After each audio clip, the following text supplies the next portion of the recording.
امام شافعی رحمۃ اللہ علیہ وقت کے فقیہ محدث، آج بھی ان کی فقہ رائج ہے. ایک مرتبہ جا رہے تھے نہانے کے لیے، ایک حمام میں تشریف لے گئے. کپڑے سادہ پہنتے تھے، ساتھ خادم بھی تھا. تو حمام والے نے جب دیکھا تو انہوں نے کہا کہ یہ غریب آدمی ہے، فقیر آدمی ہے، پتہ نہیں کچھ دے گا بھی کہ نہیں دے گا. تو ان کو ایسے حمام میں نہانے کے لیے بھیج دیا جس میں کو اچھا نہانے کا انتظام نہیں تھا، اور صابن تولیے کا بھی صحیح انتظام نہیں تھا، صفائی بھی ستھرائی نہیں تھی. امام شافعی رحمۃ اللہ علیہ جب اندر تشریف لے گئے، اندر جا کے جب حمام کو اندر سے دیکھا تو حمام والے کی نیت کو بھانپ گئے. اسی طرح باہر واپس آئے اور خادم سے فرمایا آپ کے پاس کتنے پیسے ہیں؟ اس نے کہا کہ 100 درہم ہے. اس وقت نہانے کے لیے 1 درہم بھی کافی ہوتا تھا. حضرت نے فرمایا یہ 100 درہم اس حمام والے کو دے دو اور اس سے کہو ہم نے تمہارے حمام میں نہانا بھی نہیں ہے، نہانا بھی نہیں ہے. اور اس کو پیسے دیے. حمام والا بڑا حیران ہو گیا کہ میں تو سمجھ رہا تھا کہ یہ فقیر آدمی ہے، ان کے پاس تو کچھ بھی نہیں ہوگا. حضرت اسی طرح حمام سے باہر تشریف لائے. راستے میں جا کر بڑے 2 قیمتی شعر پڑے. فرمانے لگے علیہ ثیاب لو یباع جمیعها کان بفلس والفلس منها اکثرا.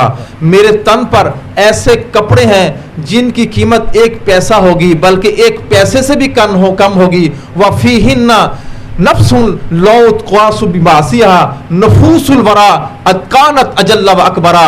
لیکن او حمام والے، ان کپڑوں کے اندر ایک ایسی جان ہے، اگر تم پوری دنیا کی خاک چھانتے پھرو گے تمہیں ایسی جان نہیں ملے گی. اللہ والوں کی یہ شان ہوا کرتی ہے کہ ان کے دل سنورے ہوئے ہوتے ہیں، دل سنورے ہوئے ہوتے ہیں. انسان کو چاہیے کہ اپنے دل کی اصلاح کرے. انسان عیبوں کا پلندہ ہے، عیبوں سے بھرا ہوا ہے، لیکن اس کے باوجود بھی جب یہ بازار سے کوئی چیز خریدنے کے لیے جاتا ہے، سیب خریدنے کے لیے جاتا ہے، تو دکاندار اگر داغی سیب ڈال دے تو فوراً نکال کے باہر ڈال دیتا ہے. 10 روپے کا سیب اس نے خریدنا ہوتا ہے تو داغی سیب قبول نہیں کرتا.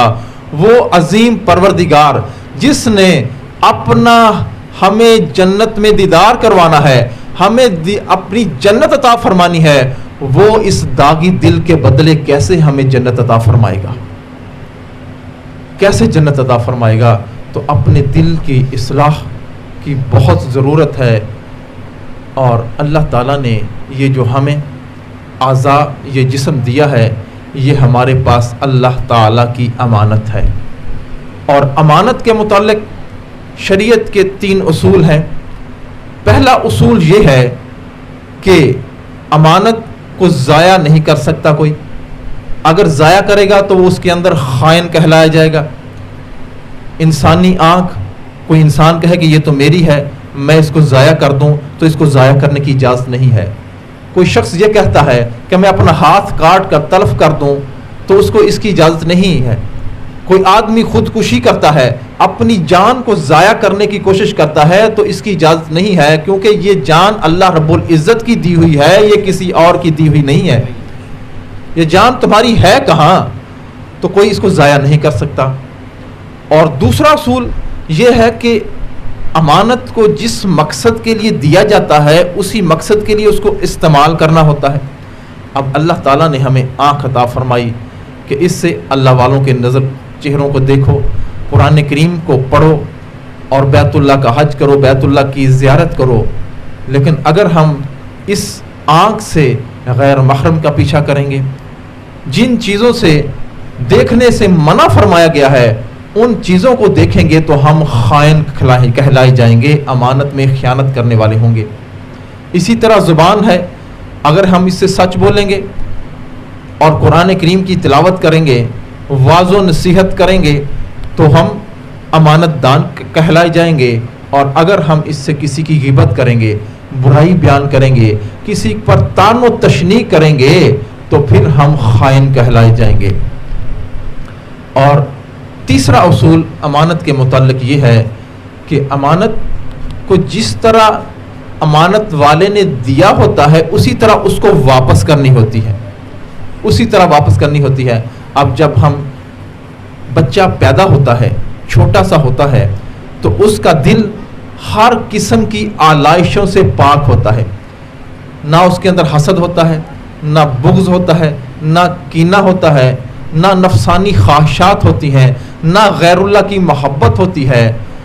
لیکن یہی بچہ جب بڑا ہو جاتا ہے، اسی کے دل کے اندر پھر حسد بھی آ جاتا ہے، کینہ بھی آ جاتا ہے، بغض بھی آ جاتا ہے، غیر اللہ کی محبت بھی آ جاتی ہے، نفرتیں بن جاتی ہیں اس دل کے اندر. پھر یہ دل نہیں رہتا، یہ کوڑا دان بن جاتا ہے.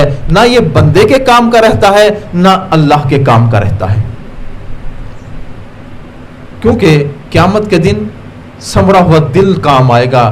یوم لا ينفع مال ولا بنون ولکن من اتى اللہ من قلب سلیم. قیامت کے دن نہ تو مال کام آئے گا، نہ اولاد کام آئیں گی، الا من اتى اللہ من قلب سلیم، مگر جو شخص سنورا ہوا دل لے کر آئے گا وہ اس کے کام آئے گا.